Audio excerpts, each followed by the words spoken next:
next 15 minutes promises to be equally interesting and captivating for you. We've got a fireside chat. And to do the honors for this fireside chat, we have two distinguished personalities. May I request Mr. Burra, Butchi, Babu, Advisor IT, NABARD and Chief Convener of IBEX India, to usher Mr. Sandeep P. Ubale, Chief General Manager and Deputy Chief Digital Officer of State Bank of India,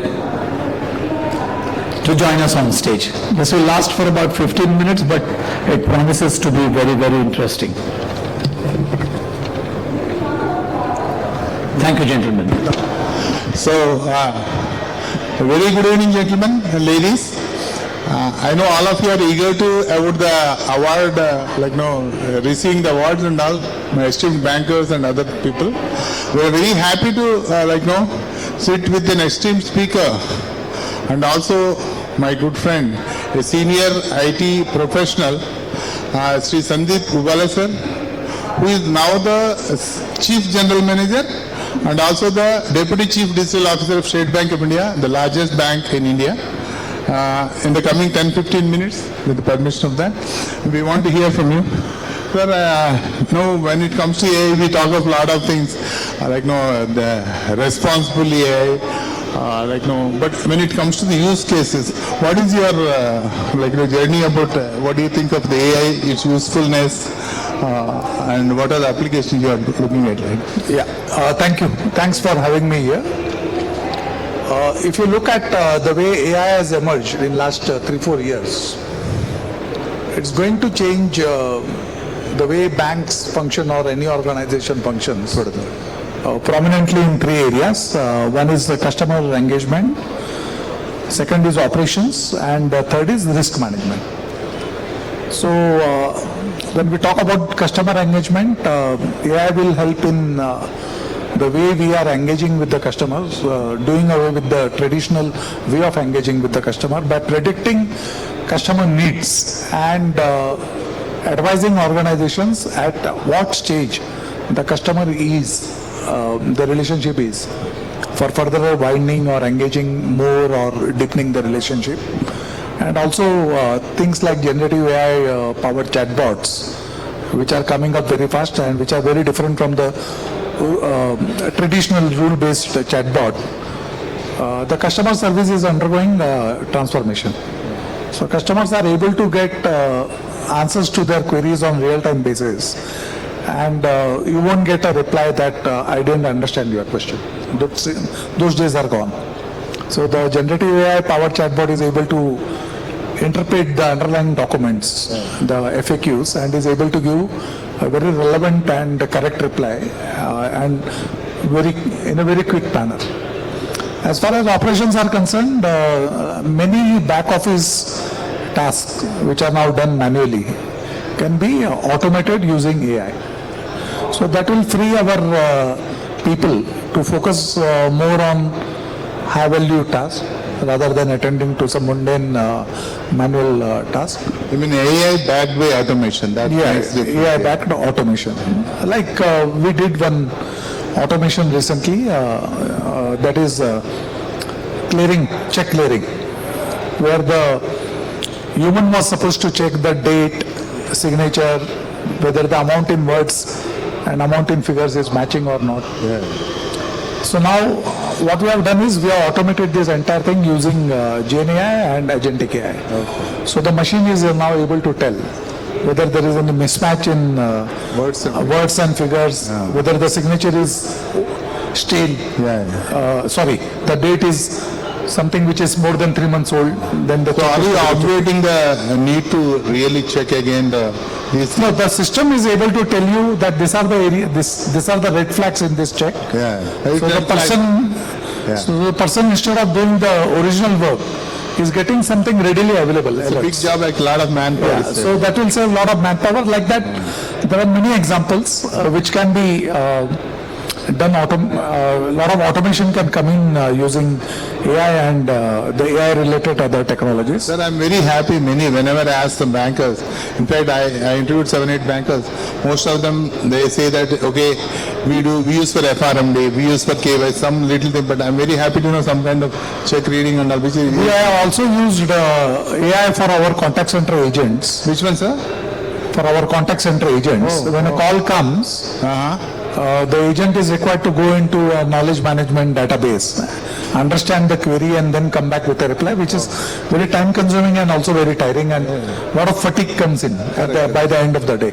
So once the query comes in, the query automatically goes into database and fetches the reply and is flashed on the screen of the agent. It's a kind of AI agent or kind of... No, I'm talking about a human agent responding to the query using AI agent. So these are some examples and many more are likely to come.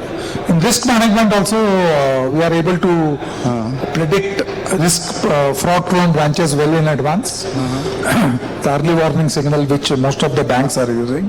And also our preventive risk management department, which is at Jaipur, is using Gen AI and AI in a big way to prevent our vulnerable customers from falling prey to some kind of an online fraud. EWS loan, a lot of they're not numeric. Most of them are objective inputs are there, right? Yeah, early warning signal, it's not a new concept. It is there for more than 10 years. But the way it has evolved over a period of time and the way it is getting more refined using AI and AI-based technology. So it is becoming better day by day and also easy to implement. Now, how do you rate the impact? How is the impact of your largest bank in India using the AI? What is the impact on it in terms of percentage or manpower? What are terms like, impact on the of AI? It's too early to measure and speak about the impact because these are all very recent initiatives. We'll have to wait and see, but we definitely are seeing some positive results. People are happy. Is there any time you felt that, okay, people say that sometimes the bosses say whether AI is required. Aisa ko kabhi laga kya? Whether it can be done, could have been done without AI also. That tendency or that kind of mindset, I don't think any bank has on date. Because if you talk about PSUs, we have 12 PSUs, public sector undertaking banks. And all are looking at it for embracing technology to the best of their ability. So people are very open about technology, and particularly this thing which has come in, AI, agentic AI and Gen AI. So, but of course, board level talk. These all things come with a lot of responsibility. It's not that just because these technologies are available, you need to blindly embrace them. So the free AI paper that the regulator has come out with clearly talks about accountability, transparency, and something which is auditable. Yeah, coming to that, sir, because now we started with AI, everybody is talking, now we talk of frameworks, Gen AI, agentic AI and all. What about what is your take on the, let it be explainability, responsible AI, explainable AI kind of thing? See, when these technologies are being absorbed or being adopted, it's very important to know the underlying risk that they bring along with them. Any good thing comes with a baggage. It doesn't come without a baggage. So now how to take care of this thing? Because this AI and other things has a possibility of bringing in a lot of kind of bias. We end up tapping some incorrect data, then the person who is working on data may have some bias advertently or inadvertently. So how to use AI in a responsible manner? How to use AI in a risk-free kind of a way?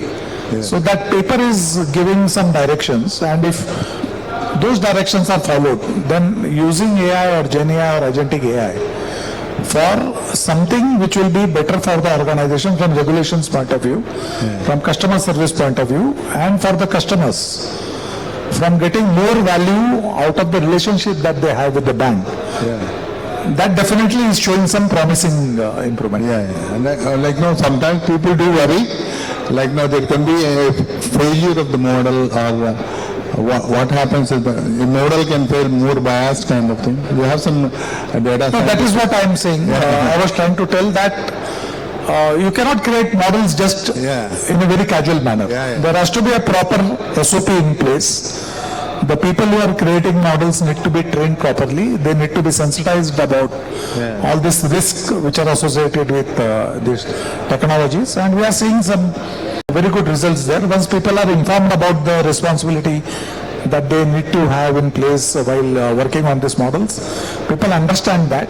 And if that sensitivity is there, which is more of a human element. So it's a change. So if you usher in change with proper guardrails, then you can always hope for good results, better results, and something which is very transferable, explainable and auditable. Mostly explainable to the board. The regulator is very clear that whatever model you develop, if it is giving results, then you should be able to explain in a very simple manner why these results are coming and what is happening in the back end to give these results, which is giving these results. Sir, this whatever the mule accounts, RBI has given some. Have you part of that? There's a part of. Is it a AI kind of thing? What? Mule. RBI has come out with a paper on mule, but the wholly owned subsidiary of RBI, which is RB Innovation Hub. They have developed a model, mulenter.ai, which the regulator want it to be uniformly accepted across banking industry to detect mule accounts and then to take corrective steps. I will not ask you to take a call on that, but people are still tweaking it according to the requirement. They're tweaking the same thing given by them. Now, what are the, like now, anything, what's your take on GenAI? Are you using any GenAI? Is it? We have many models which are GenAI powered. And they are doing quite well. We are getting very good results. Accuracy is more than 80%. That is the and it saves a lot of manual efforts. And we are also developing something which will be akin to ChatGPT, which is our one project which is going on. It will be, most of the responses will be contextual. It will be a very cognitive kind of a chatbot. It will even, if you ask a query today, and if you go back again to the portal after 6 months, it will take you to the first query which you had asked. And then it will start from there. It will be a Netflix kind of an experience. To resume from where you had left. Yes, that's great. That kind of thing also. And I'm very happy to share that this is all done in-house with no vendor support. I use a few, including DeepSpeak, and because I'm not an official kind of a private advisor. Like now, what is your take saying that GenAI should be only a means, not the end of it, right? For productivity.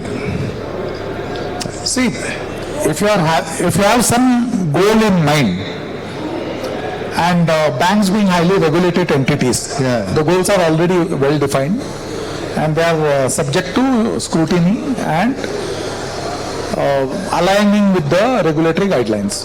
That thing is very clear.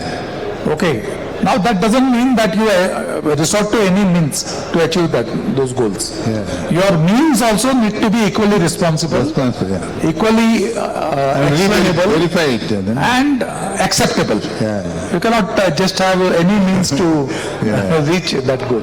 Mostly I use it as means and then apply my own logic to verify that is correct, what is missing. To come into that, any agentic AI or any agentic AI you have borrowed or using specific agents to deliver some specific work kind of thing? Agentic AI? Agentic AI, we have done a couple of projects. Some of them, it's just a beginning. At least agents, forget about the agentic AI. Agents we must be using already. All these are agents. I told you one example about this check truncation model. Where the agent picks up the information and then... Yes, sir. I was in charge of the CTS center. That was always a pain to really read things and all that. Well, you have any framework or you must be...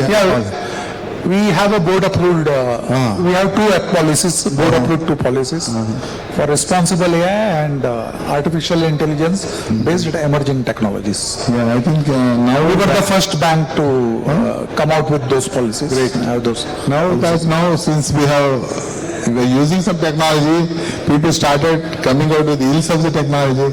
Now there will be more of compliance kind of issues. Gradually, RBI also will come out with more and more compliance things.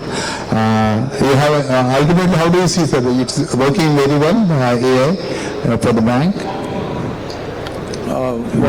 The use of AI.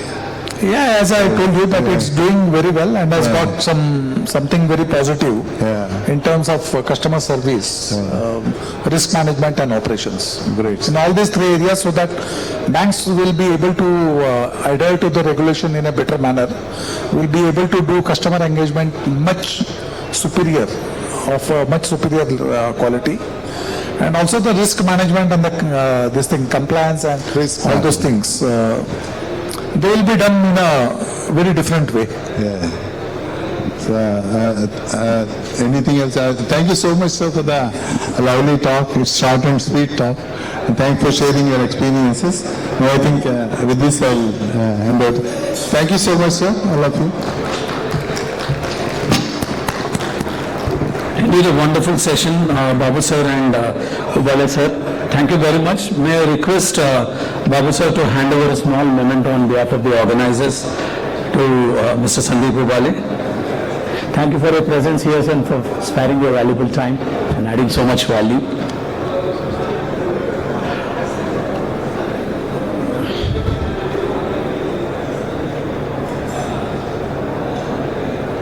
I also call upon Mr. Santosh Moile, CEO of IFTAS. Santosh sir, can we have you on stage, please?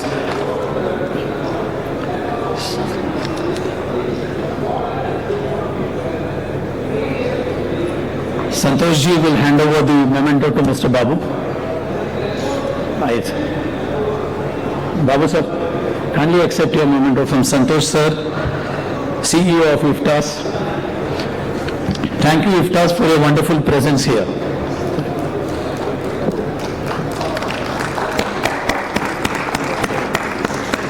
Thank you.